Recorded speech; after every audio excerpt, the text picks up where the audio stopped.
Hi folks. Hopefully you can all see and hear us all okay. I'm Digby. I look after the marketing here for Lachlan Brewers Select in the UK and Lachlan Brewing stores over in Ireland. So I've been one of the people sending out various emails about this webinar and other things like that on Instagram and Facebook and Mailchimp and stuff like that. I think we can all appreciate that there's a lot of interest in low alcohol beer, and that's only growing. And particularly this time of year, it's sort of more pertinent than ever. So I'm pleased to be able to welcome Andy here from Lallemand Brewing, who's obviously incredibly knowledgeable on the subject. We've also got our own Rob here, who's our Northern UK sales manager, and we've got several of our other people in the listening along as well, which will be Dan Rabinski, Jethro, and Fergal as well. So hopefully it's going to be useful and relevant to all of you. We're going to have some time at the end of the session for some question and answers. So I'm hopeful that if some good questions do pop up to you guys, if you're able to post them in the chat, and then we can go through them right at the end of the webinar. And in the meantime, I'll hand over to Andy to tell us all about what we want to know about low alcohol brewing. Thanks very much, Digby, and happy to be here and supporting your customers. Right, I'm going to present some slides, so bear with.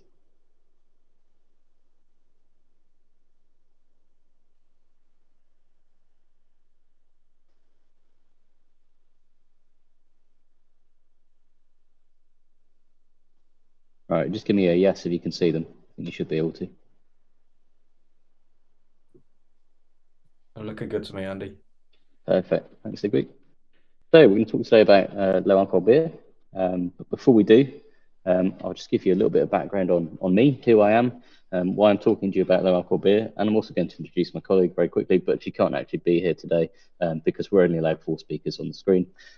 So my name's Andy Paterson. I've been with Lallemand now for 7 years. Prior to that, I was the head brewer at Draught Brewery in Sussex, and before that, I worked at Brewdog up on the northeast coast of Scotland. When I started in the company, you're given a special pet project. My pet project just happened to be low alcohol beer, which at the time I suppose was more of in its infancy than it is now. It's certainly developed quite a lot over the years. I've been quite privileged to work alongside the rest of the Lallemand R&D team to come up with some solutions for low alcohol beer. First off, coming out with some products we had already before moving forward and actually developing some new products, some brand new products specific for the production of low alcohol beer. I like to think that I've learned quite a lot about it along the way, and it's always nice to be able to share that knowledge with others so that they can go out there and make some really good low alcohol beer as well. And I do really think that the standard has improved greatly over the past 5 years.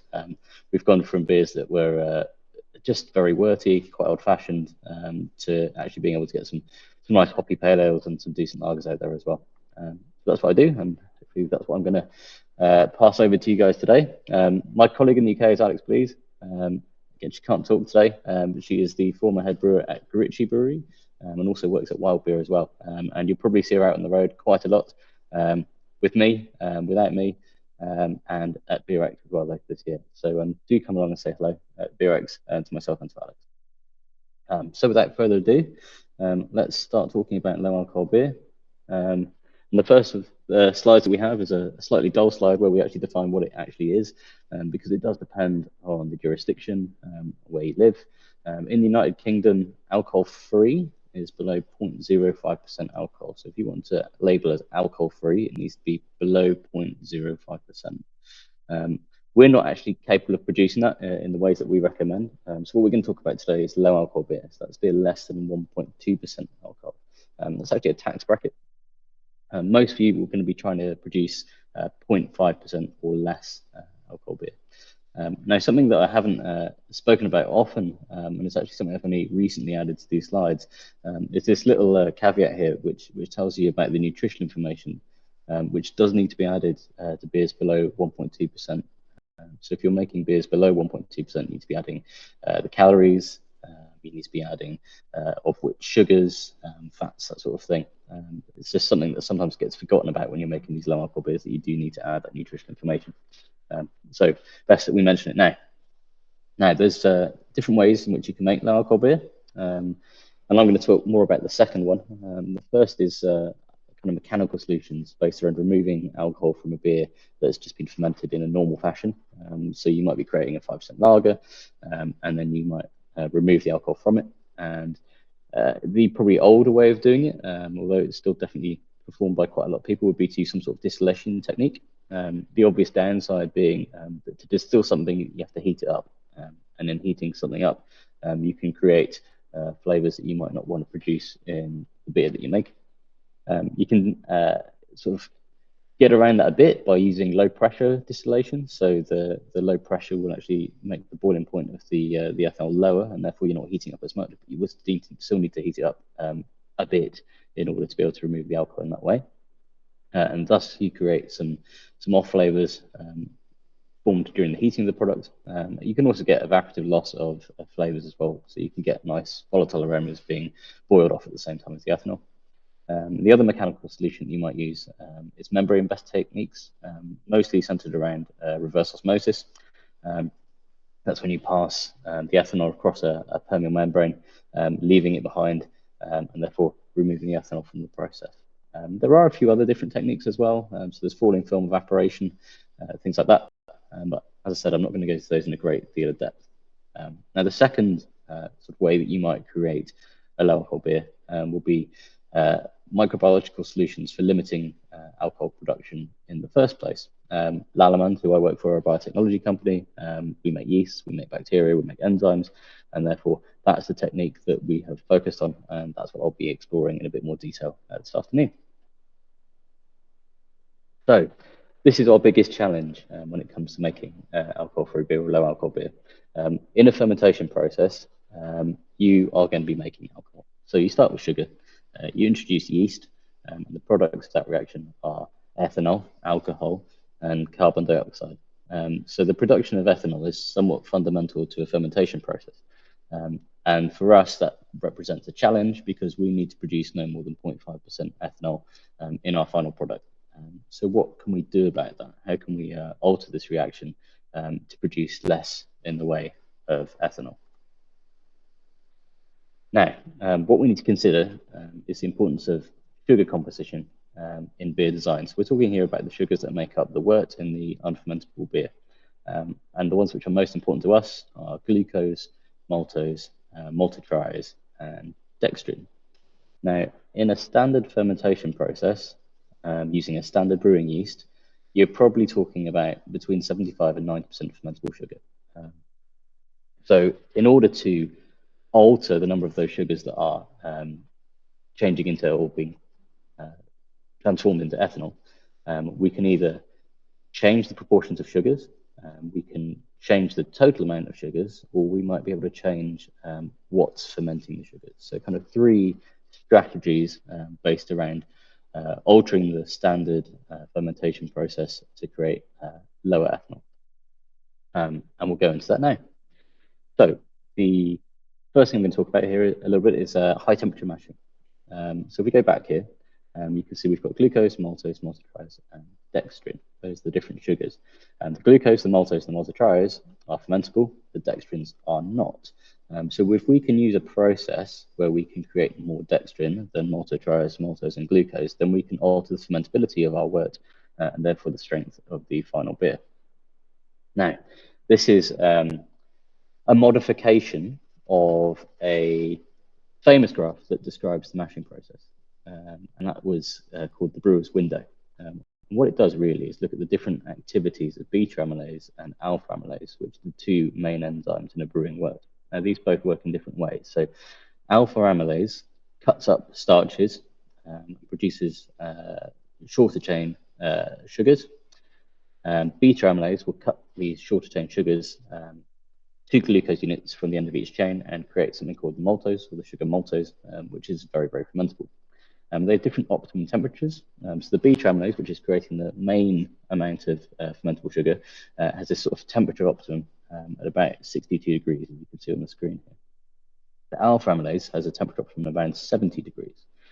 So if we want to alter the amount of fermentable sugar in our wort using high temperature mashing, what we can do is we can mash higher than the optimum temperature of beta amylase, thereby favoring the action of alpha amylase, which breaks down starches, but not producing as much in the way of maltose. So you can see here the dextrin line there in purple. As you start to go up in the high temperature range, you'll find that those dextrins start to rise as a proportion of the total sugars in the wort, and the fermentability in the green line at the top starts to drop. So one way in which we can affect these sugars in our wort is by mashing at higher temperatures. Now, those temperatures can go up quite high. And when I first started looking at this particular project, we didn't have any specialist yeasts within our collection, which we could use to create low alcohol beer. So we started looking at using Windsor, which is one of our yeast strains that already exists. And the reason that we did that, if I go back to our slide on sugars, is because it doesn't ferment the sugar multitriose. So in a standard fermentation process, if you were just to use Windsor, rather than say Nottingham or Beer 197, you could reduce the amount of fermentable sugar, so to speak, by 15 to 20%, just by using that particular yeast strain. If you were then going to go on and then mash at a high temperature as well, you'd actually reduce the amount of maltose, increase the amount of maltotriose and dextrin, and therefore, because the Windsor can't ferment the maltotriose or the dextrin, you would reduce the amount of alcohol you produced. You can see here on this slide, where we've looked at the graph on the right-hand side, you can see that those dextrins start to jump up at very high temperatures. So we're talking now that the temperature maximum for the dextrins is somewhere in the region of 85 to 90 degrees. It actually starts to drop again after 90 degrees, and that's because the starches start to break down at high temperatures. Basically, the upshot of this is if you want to use use Windsor to create alcohol-free beer, because it doesn't ferment maltotriose, what you need to use is very high mash temperatures.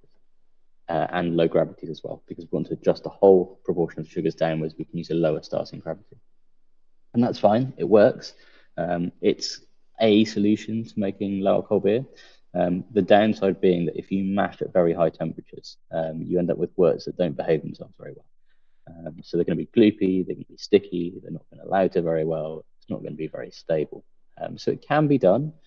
However, it does present quite a lot of challenges to you as brewers, and what we'd like is a better solution.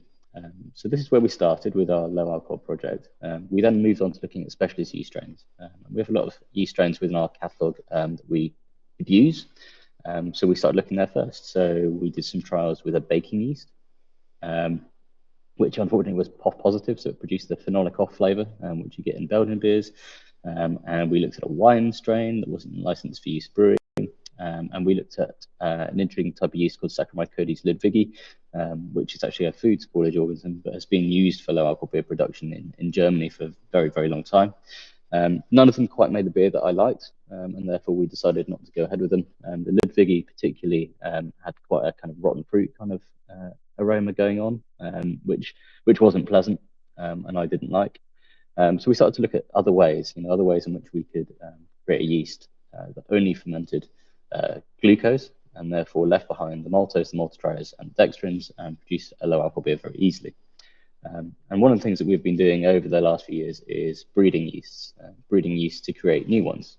And so we started looking at ways in which we could breed out the ability for a brewing yeast to ferment maltose and maltotriose. Now, brewing yeasts are very well genetically adapted to ferment those yeasts because they've evolved in a brewery environment over many, many years, and therefore they're pretty good at it. So what we ended up doing was actually breeding a genetic brewing yeast with a wine strain in order to remove the ability of the strain to ferment maltose. Now, it's not a single-step process. It takes quite a long time. There's lots and lots of back crossings. So at the end of the process, what you end up with is a strain that essentially can only ferment glucose, but it still retains the characteristics of a brewing yeast.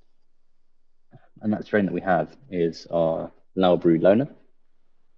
And you can use it to create low alcohol beers, but you don't have to go as high with the mash temperature. So you don't have to go up to 86 degrees, which is obviously very, very hot. You can mash more like 70 to 75, and you will alter the amount of fermentable material in your wort, but that actually isn't too much of an issue because the strain will only ferment the glucose. It is, however, still beneficial to do a high temperature mashing technique. And the reason for that is if you're creating lots of maltose and maltotriose in your wort, which is then not fermenting by the yeast, it can leave a residual sweetness. And you don't really want that. So it's still advisable to mash higher than you normally would, just to prevent that beer being cloying and really, really sweet. You will still get a low alcohol content, even if you were to mash at a higher temperature, not quite as low, and you would probably end up with a sweet beer as well. So if you were to mash at a low standard temperature, you'd still get a low alcohol beer. It's just that it might not be as balanced as a beer as we're trying to create. So to go over kind of our sort of recommendations for creating a low alcohol beer, we've got a list here, and I am going to read it out, but I'll try to go into a bit of detail. So we want a high mash temperature, 70 to 75, and as we've spoken about already, that's to limit the glucose and the maltose production, partly because we want to have less fermentable sugar, but also to create alcohol, but also because we want to limit the amount of sugar in the final product and prevent sweetness. You then do need to use a low initial gravity, so you can actually ferment with this at a standard original gravity. As I said before, you end up with quite a lot of sweetness, and you really don't want that. There's always a trade-off between too watery and too sweet. And we find that an original gravity of somewhere between 20 and 27 works quite well. You go on the lower side, it's easier to hit the alcohol target. You go on the higher side, you start to get a bit more in the way of body. You need to ensure that the pH stays the same throughout the process, and we do have a little bit more information on that coming up. But the reason is because you've got a very low gravity, you're doing a lot of sparging, you'll find that the pHs tend to be high across the process. And high pHs are bad for the stability of the beer, but also things like hop utilization, so you can end up with something that's far too bitter. So you do want to adjust them. We've got a slide on adjusting acidity coming up. You can increase your boil length. So a standard boil might be, I don't know, 45 to 60 minutes. You might go a little bit further. And the reason for that is you get to boil off more of the unwanted volatiles that you get in the fermentation. Your pH, again, ought to be adjusted to 4.6 prior to fermentation. And that's because above pH 4.6, you can get the growth of pathogens, and you don't want those in your beer. And we have a lot more information on that coming up. But if you adjust it before fermentation, then those organisms never really get a chance to grow. Then we say pitch LoNa. It's the easiest way of creating a low alcohol beer using our solutions. You could use Windsor as well, but now that LoNa exists, I'd probably tend to go for LoNa over Windsor anyway. Final pH should be less than 4.6, but ideally you want it way lower than that. So I think probably somewhere in the region of 3.9 to 4.2 is where you want your final pH. We recommend using liquid hop products. I've got a bit of a slide on that. And then we recommend pasteurizing to ensure product safety and stability. That's the very basic protocol, but going beyond that, why do we want to do it like that, and what other things can we change? So we talk about malts. I do think that a simple malt gives you the easiest chance of success. If you use darker malts, you can end up with some sweetness, some caramelization flavors, some wurty flavors that aren't very desirable in low alcohol beers. So if you can avoid that, I'd stay with the pale malts. However, one way of adjusting or maintaining stability in your pH is to actually use some acid malt as well. So you could look to maybe include 2 to 3% acid malt in your grist, which will temper the pH rise throughout the brewing process, albeit you'll probably still need to adjust the pH at the end of fermentation. Then we look at hops. So if you think about a low alcohol beer, it's got a low gravity, low starting gravity, low alcohol content. It's probably a bit thinner than a standard beer. If you're going to use hops, you do want to keep those IBUs down. If you have them too high, you can end up with something that tastes unbalanced very quickly. And then there's a question of hop creep as well. So if you're adding T90 pellets, very nice fresh T90 pellets into your fermentation, post fermentation, you might find that you end up with some hop creep.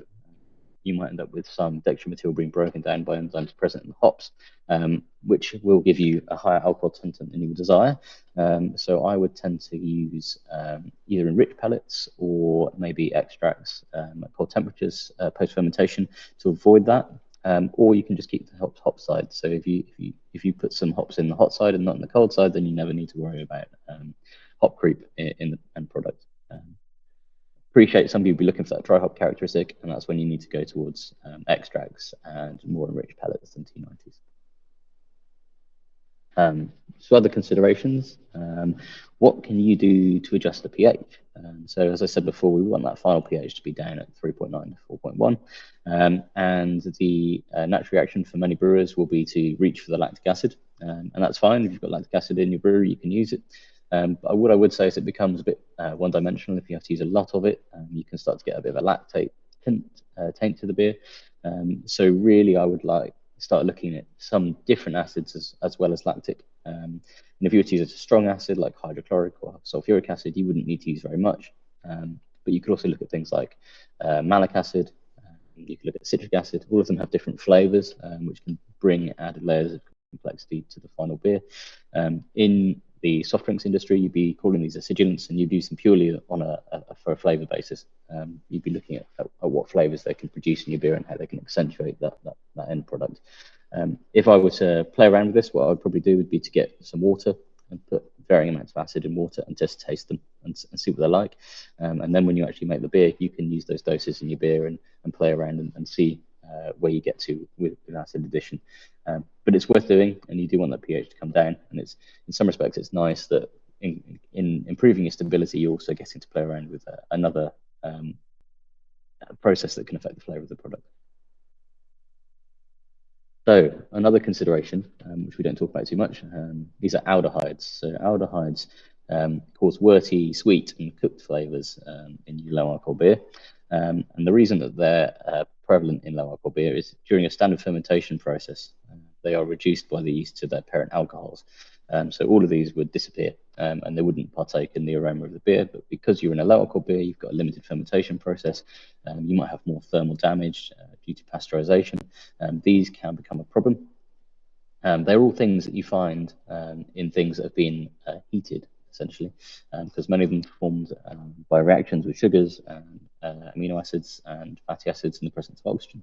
So if you can reduce your oxygen and reduce your heat damage, then you can limit their production. They're also very prevalent in malts, which is another reason I spoke about using less coloured malts, because they've been roasted, kilned at higher temperatures. You can get more of these aromatic aldehydes coming through.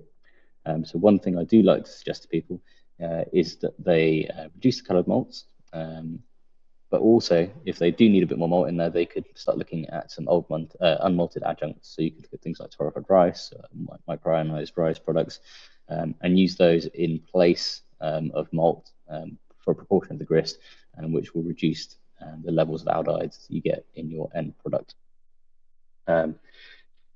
Also, the longer boil will help with that as well. So there's lots of things that you can play around with to limit these. You won't probably remove them entirely. The LoNa strain is quite active at reducing aldehydes, but again, it won't be completely gone. So you do need to be careful and limit the amount of oxygen that you get in your product as well, because that will help a great deal.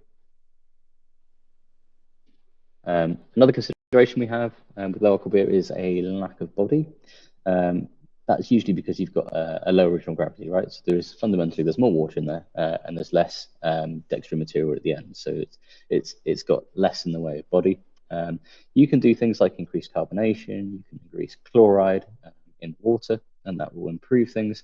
But one product that we have which can be used in this application is a new product that we've got called ISY Enhance. And that is a product based around nanoproteins from yeast cell membranes.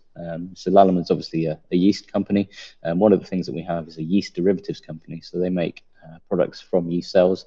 The one that you guys might be familiar with is the yeast flakes that you can put on salads, quite common in vegan salads, and you can buy it in Lidl. That factory that makes those products also makes these for us. And this is specifically a nanoprotein fraction from the yeast cell wall, and it can give you a fullness in the mouth, and it can bind polyphenols and just iron out any harshness that you have in the low alcohol beer.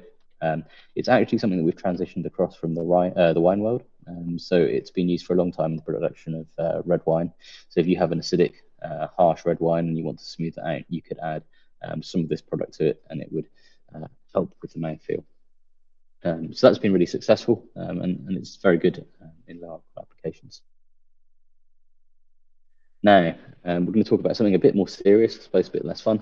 But Alex and I have been keeping an eye on particularly the Beer and Brewing Professionals Facebook group of late, and there's quite a lot of questions that arise around do you need to stabilize low alcohol beer? So do you need to take steps to prevent it going off, essentially? And the answer is yes, you do. And this graphic on the left-hand side of the slide illustrates why quite nicely. In a standard standard beer, not allowing beer, standard beer, you have all these different impediments to the growth of pathogens. And you can see here these pathogens are running the gauntlet. So they first have to get through the boil, then they need to get around some antimicrobial hops, then they need to get past a low pH, and then they get past ethanol at the end there.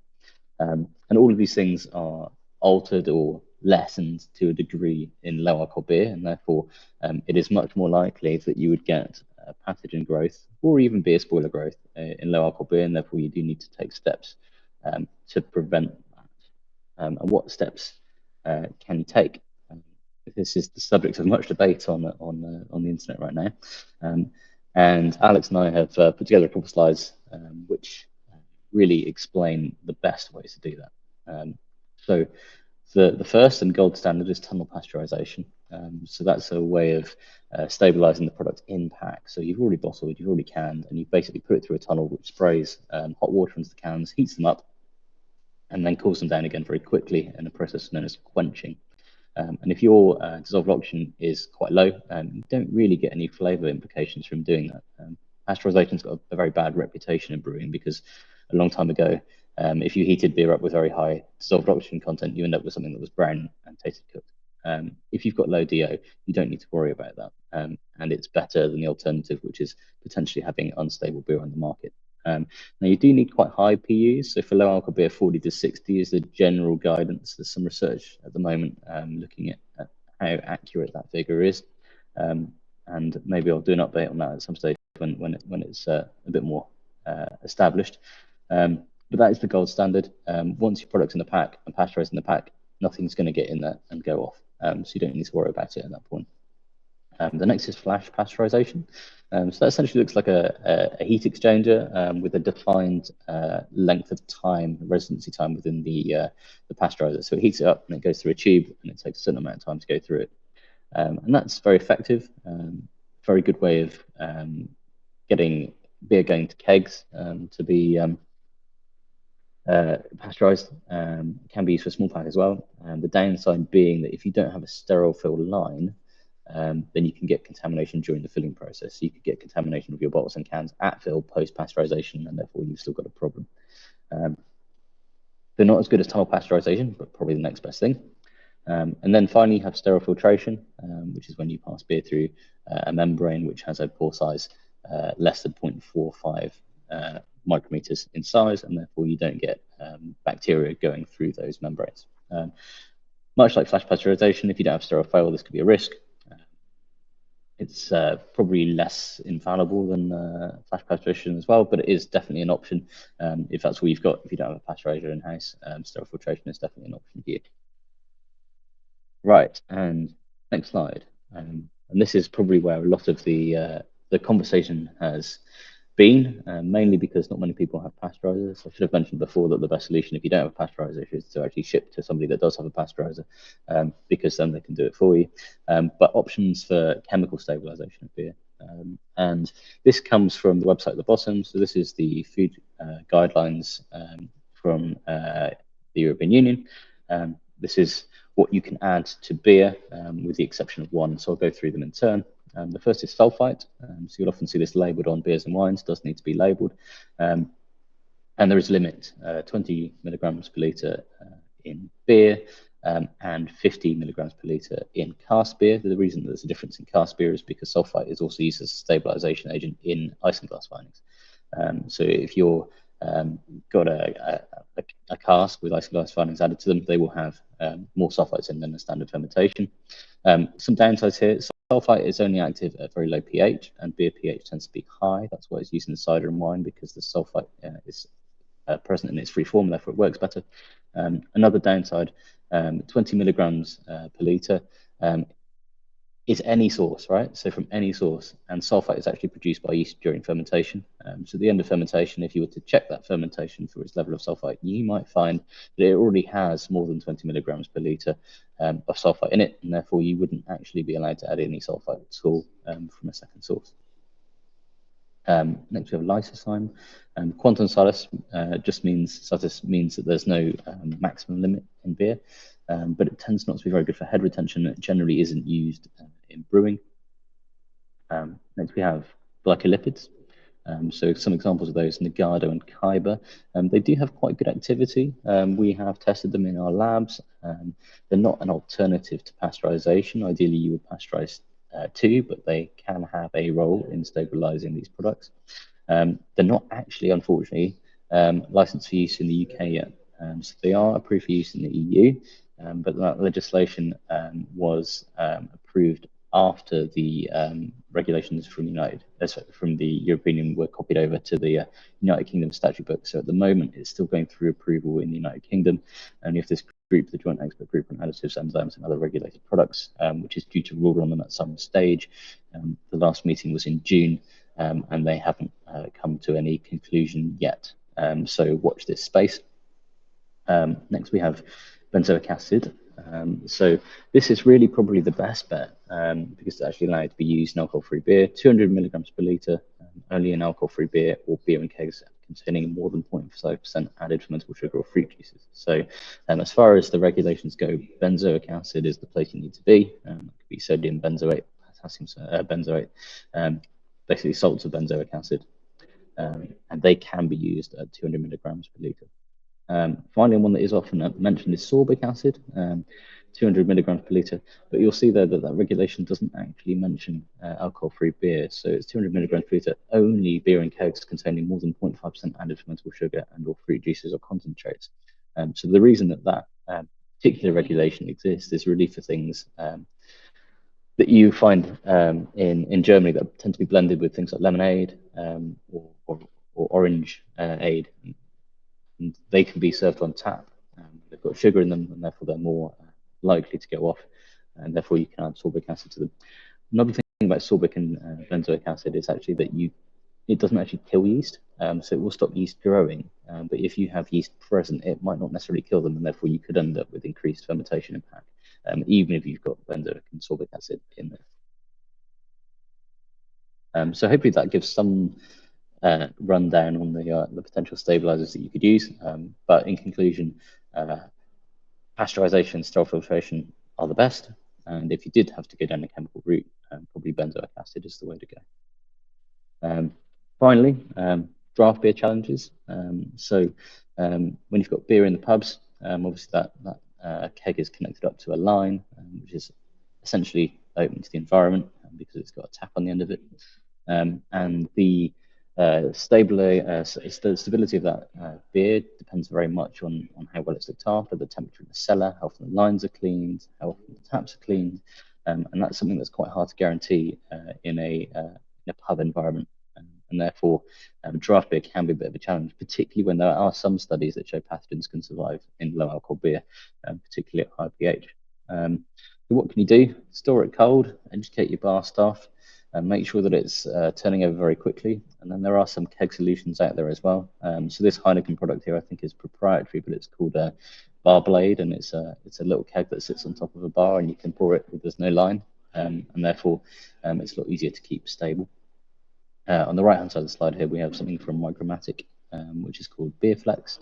And that's good because you can actually remove the entire beer line from the tap. It kind of swings up and comes out, and the keg sits underneath the bar. And therefore, every time you replace the keg, you can replace the line at the same time, and you don't need to worry about cleaning it, and you can end up with something that's more stable for longer.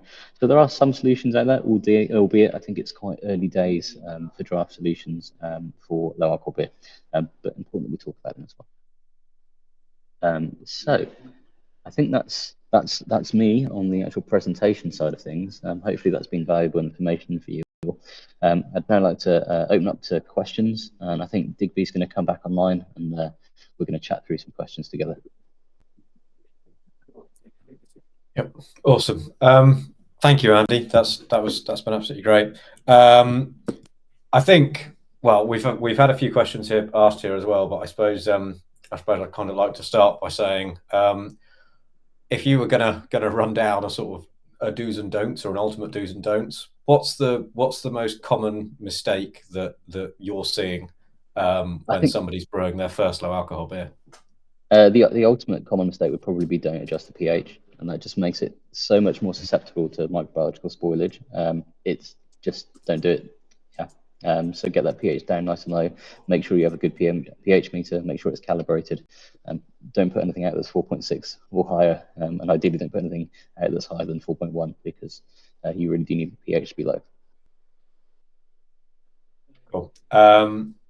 Excellent. And I guess the other one as well is, and you've sort of touched on it a little bit when you were talking about ISY enhanced, but I mean I think there are other tools in the armory as well that can be quite handy when looking to a low alcohol, particularly when you are having to deal with the challenges uh, of a high mash temperature and stuff like that, and without this getting too sort of cross pollination or sales pitchy.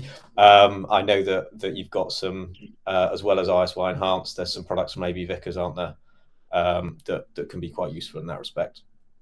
Absolutely, yeah. I mean, one of the things I think I didn't mention it too much is antioxidants products that we have that can be quite Yeah. good. So particularly when added to the mash, we have Vicant, and that can help to reduce the amount of aldehydes you produce because it prevents oxidation happening in the mash. So that's another great solution for alcohol beer. Cool. Super. That's excellent. Thank you. And I mean, I guess a couple of specifics we've got in here. What kind of temperatures are you recommending for dry hop? I know that you talked about the challenges of hopping and the issues that arise from that. So I think so in a standard fermentation, you might be tempted to dry hop warm on occasion, right? But in this case, we're talking about a very short fermentation. It might be 2 days, and the risk of leaving that fermentation warm is quite great. You could end up with some standard brewing yeast from your brewery environment getting in there and starting to break down some of the sugars and create alcohol. So really, the dry hop process ought to be done as cold as possible. So you need to be dry hopping down at probably between 0 and 6 would be my recommendation. You want it nice and cold. Excellent. And yeah, we've got another one here. So, am I correct in assuming that if you don't have access to a pasteurizer, then I think your advice from you guys at Lallemand would probably be that not to attempt it, even with pH adjustment and with cleaning, right? I think that would be our official recommendation. Yeah, there's many people out there that probably have tried it. I would recommend, yeah, pasteurizing. And if you don't have one, look at ways of contract pasteurizing would be my recommendation. Yeah. And have you got any sort of golden rules or sort of guides for people that are looking to find people that they can contract pasteurize Yeah, through? look around. I mean, there's a few people out there, particularly soft drinks producers, that will have pasteurizers in house, and they can be approached. There's a few of the contract canning companies are able to do it as well, and then some people look at cider companies as well. I see there's a question there on bath pasteurization, which is actually quite common amongst cider companies. It depends on the quench really as to how good that process is. So if you think about a quench is the cooling down process, right? So you want to get your temperature as high as possible, as quick as possible, well, not as high as possible, to the correct temperature as quick as possible. You need to hold it there for a short amount of time as possible and then cool it down as quickly as possible. So if you're in a bath pasteurization process, the tricky bit can be the quench, which is the bit where you cool it down. So if it takes a very long time to cool down, you can imagine that you're actually going to be at a higher temperature for quite a long time, and therefore you'll get more in the way of thermal damage. So bath pasteurizers as a technology is very old school. I don't really like it, but it's better than nothing. And if you can get that quench nice and quick, you might get away with it. Okay, cool. But your sort of gold standard bit of advice would be tunnel pasteurizing. Yeah. Absolutely, yeah. And I mean, it's tricky. There's not many manufacturers out there. I think I saw one on the Facebook group the other day. Somebody was advertising that they did one. And I think there's a Slovenian company that make them as well. And they're quite big bits of kit. You know, you're talking like probably 1.5 meters, 2 meters wide, possibly 4 to 5 meters long. So you need a good bit of space. And cost-wise, at least the ones that I've priced up have been probably similar to a centrifuge. So, you know, if you've got a centrifuge in house, that's probably ballpark similar cost to a small craft-sized tunnel pasteurizer.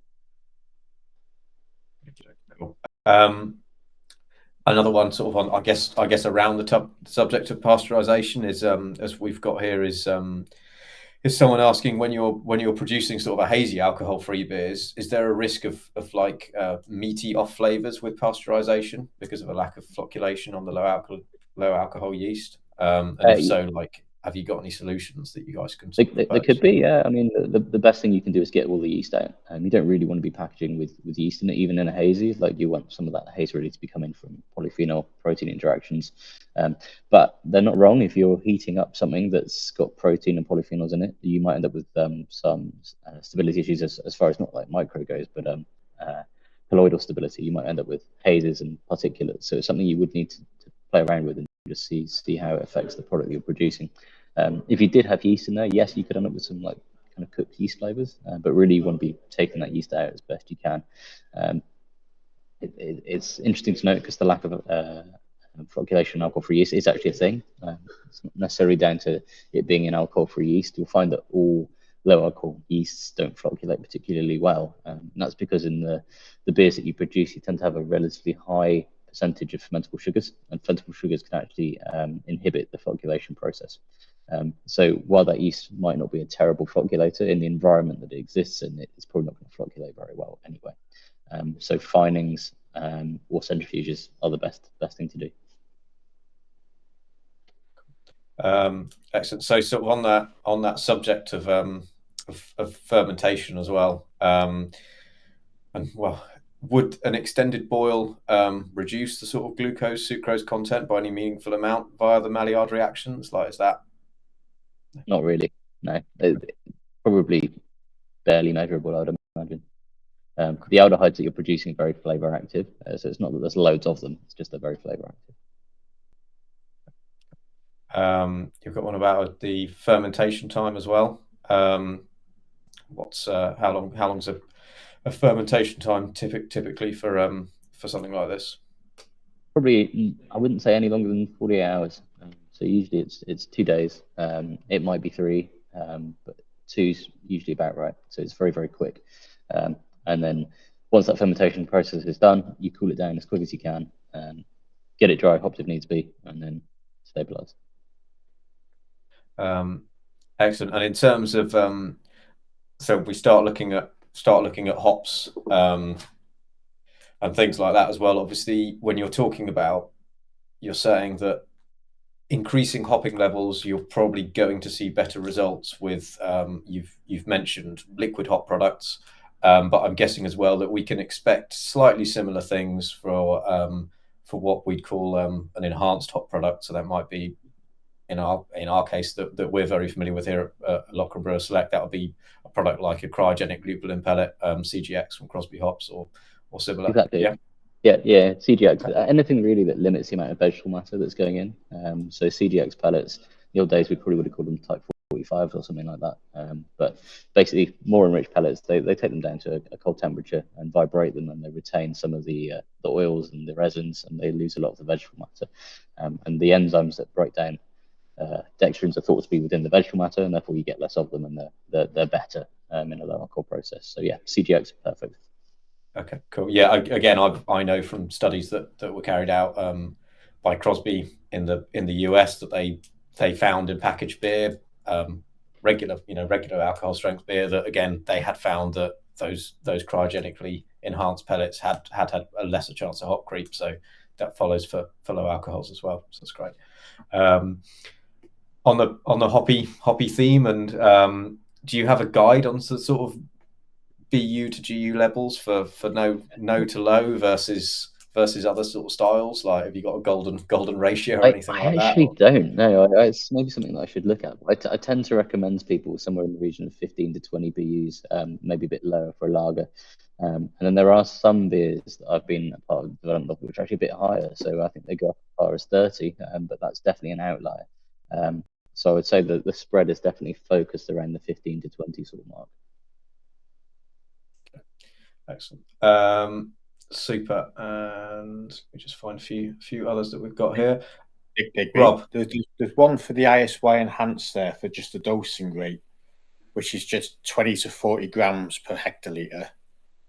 But one thing I was wondering, anyone who's logged on today, can we send the data sheets for ISY and the Viscount out so they can read them at their leisure? Yep.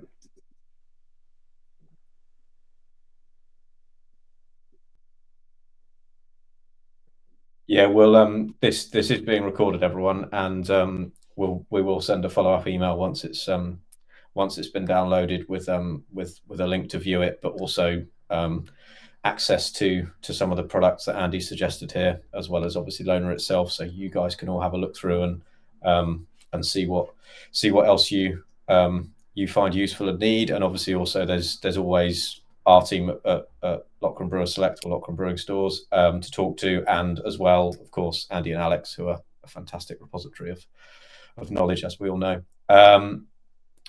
Can you recommend any like haze or haze stability products to account for the lack of hop polyprophenol, Andy? Oh, and products that promote haze or create haze. There's a few kind of ones out in the market. I'd say there's not many, but I think there's a few of the hop companies produce some haze enhancing products. We don't have anything in the market yet, but we've looked at some yeast kind of derivatives for haze production. One's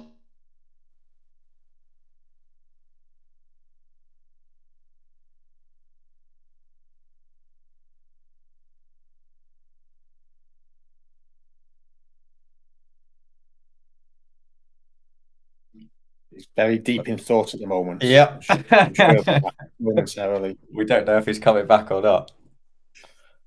Yeah, let's just give him a second and see if he can log back on. This always happens when Andy's at that co-working space. Did I disappear? Yep, but we can still hear you, Andy. Oh, right, okay. That's strange. Cool. Sorry, yeah, I don't actually know at what point you were cut off there.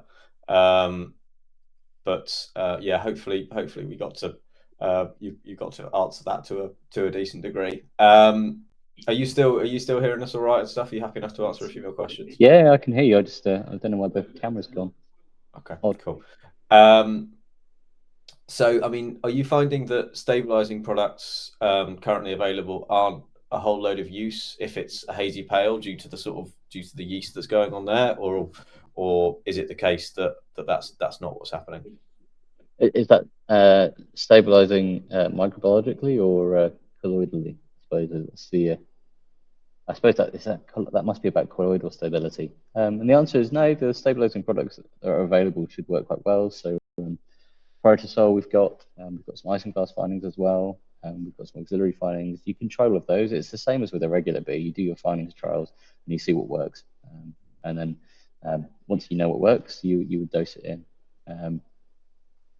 It's probably trickier because the yeast is not very flocculent at all, so you're not having big flocks that you can bring down very easily with those products. So if you had a centrifuge house, that's definitely the most effective. But next best thing would be to do Protosol or something like that to bring it down.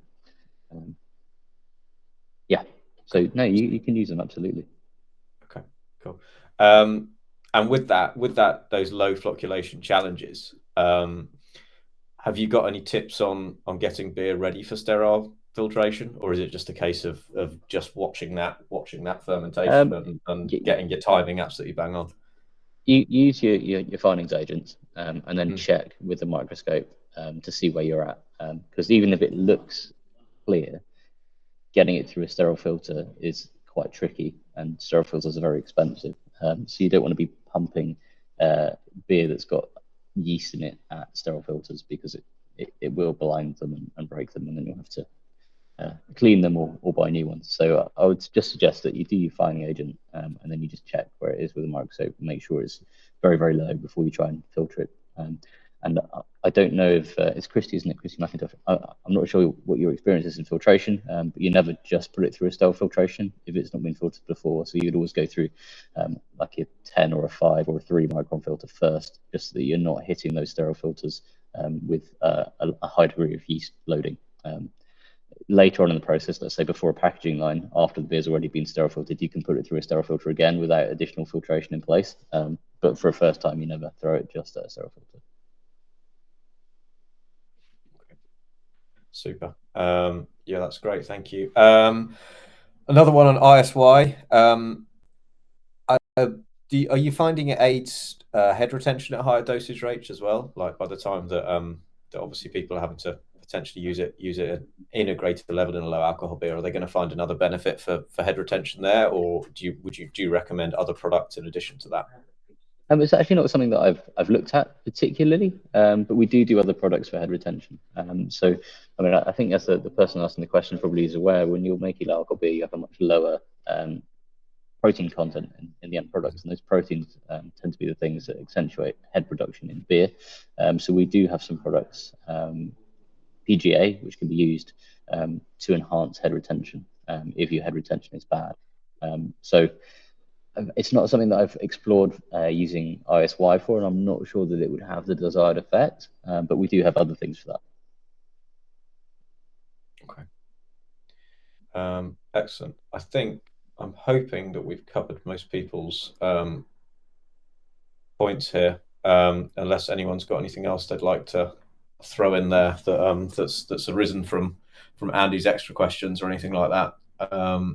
If not, I don't know if there's anything from you, Rob, that you're finding when you've been out on the road and talking to people at the moment that they're commonly asking questions about. I know the one that I always have heard and have read on the Facebook groups and stuff like that has mostly just been around the pasteurization.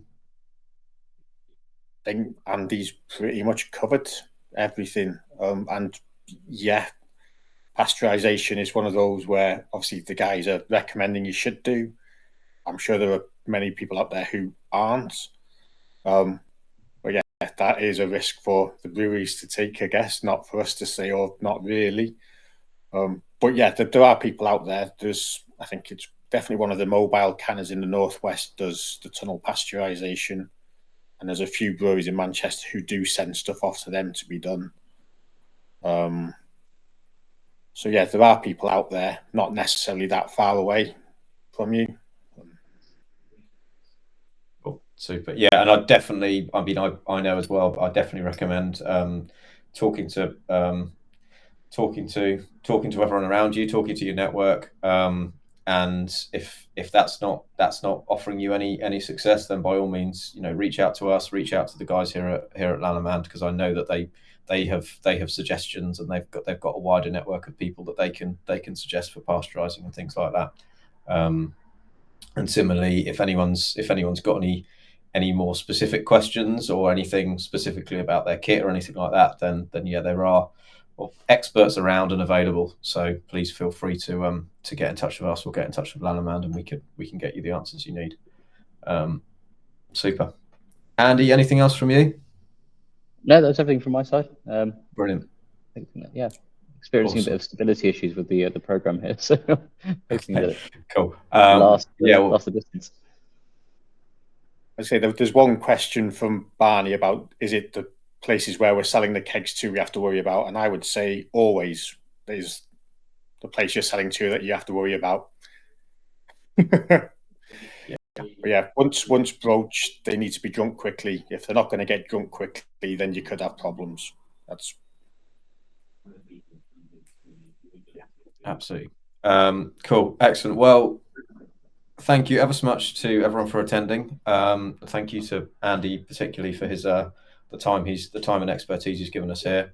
As I said, we will be over the next week or so sending an email following up to all of you guys with access to this recording, and obviously links to the products that Andy's mentioned, which will be available through us here. And yeah, thank you all for your time. And if there's anything else you do want to ask or would like to learn, then we're all available to talk to and put you in touch with the right people if they're not questions we can ask ourselves.